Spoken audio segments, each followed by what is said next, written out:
All right, so you wanted to really get into some of those influential texts we've talked about and really dive deep into them. Yeah. So today, we're going to be taking a look at Sun Tzu's Art of War. Okay.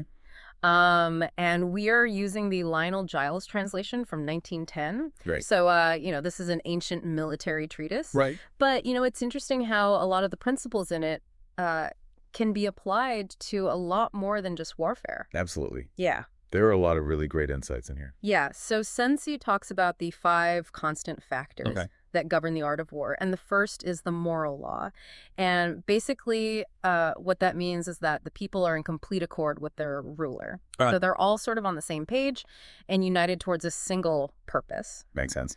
The second is heaven. And this is interesting because it doesn't literally mean heaven. Right. It's referring to things like the weather, night and day cold and heat. Yeah. All those kind of external factors that you don't really have any control over. The third is earth. Okay. And this refers to distances, danger, and security, basically the entire landscape. And you can think of this in the modern world as, infrastructure or even supply lines. Logistics, all of that. Yeah, logistics, exactly. Makes sense. The fourth constant factor is the commander. Okay. And Sun Tzu outlines some really specific traits that a good commander should have: wisdom, sincerity, benevolence, courage, and strictness. Interesting. So, Pretty well-rounded. yeah, quite a list. Yeah. And then finally, the fifth one is method and discipline. And this covers the organization of the army, ranks, supply lines, and expenditure of resources. So making sure everything is running smoothly. Yeah, exactly. Making sure everyone's where they need to be and that the resources are being used wisely. Efficiency is key. Yeah, exactly. And it's interesting how Sun Tzu goes on to say that before even engaging in battle, a general makes many calculations. Oh, really? Yeah, he says there are 7 considerations to be made for comparison. Okay. The first is, which of the 2 sovereigns is imbued with the moral law? Okay, so like we were talking about before. Exactly, goes back to that first constant factor. Right. Then the second consideration is, which of the 2 generals is more able? I see. So, it's not just about the ruler, it's also about the people who are actually leading the troops. Yeah, the ones making the tactical decisions. Exactly. Then the third is, with whom lie the advantages derived from heaven and earth? So taking into account those external factors. Yep. And the fourth is, on which side is discipline most rigorously enforced? Okay, so that's interesting. Yeah, it really speaks to the importance of having a well-organized and disciplined army. Right, because even if you have a brilliant strategy, if your troops aren't following orders, then It all falls apart. Yeah, it all falls apart. the fifth consideration is which army is stronger. Okay, so just sheer size and strength. Well, not just size, it's also about the quality of the troops.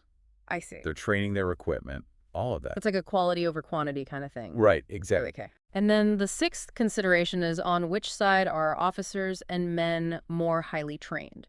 So that's interesting that he separates that out from just the strength of the army. Yeah, it really shows how much emphasis he puts on training. Right, because you can have a big, strong army, but if they don't know what they're doing... They're not going to be very effective. Exactly. And then the final consideration, the seventh one, is, in which army is there the greater constancy both in reward and punishment? That's an interesting one. Yeah, he's basically saying that it's important to have a consistent system of rewards and punishments. To keep morale up. Yeah, to keep the troops motivated and to make sure that they're following the rules. Makes sense. So it's really fascinating how much thought and planning Sun Tzu puts into warfare even before the battle even begins. Yeah, it's like he's saying you can't just go in guns blazing. You have to assess everything. Assess the situation. Yeah, weigh all your options and make calculated decisions. And, one of the things that Sun Tzu is probably most famous for is his emphasis on deception as the foundation of warfare. Right, right. The whole idea of all warfare is based on deception. Exactly. And he gives some really specific examples, he says. Okay. When able to attack, we must seem unable when using our forces. We must seem inactive when we are near. We must make the enemy believe we are far away. When far away, we must make him believe we are near. Wow. So it's all about keeping your enemy guessing. Yeah, keeping them off balance. Exactly. And he goes on to say, hold out baits to entice the enemy, feign disorder, and crush him. So it's not just about hiding your own intentions. It's also about manipulating your enemy into doing what you want them to do. Right. It's about playing mind games. Psychological warfare. Yeah, psychological warfare and, all of this maneuvering, all of this deception. Yeah. It's not cheap. Right. Chapter 2 of The Art of War actually delves into the economic realities of war. Okay.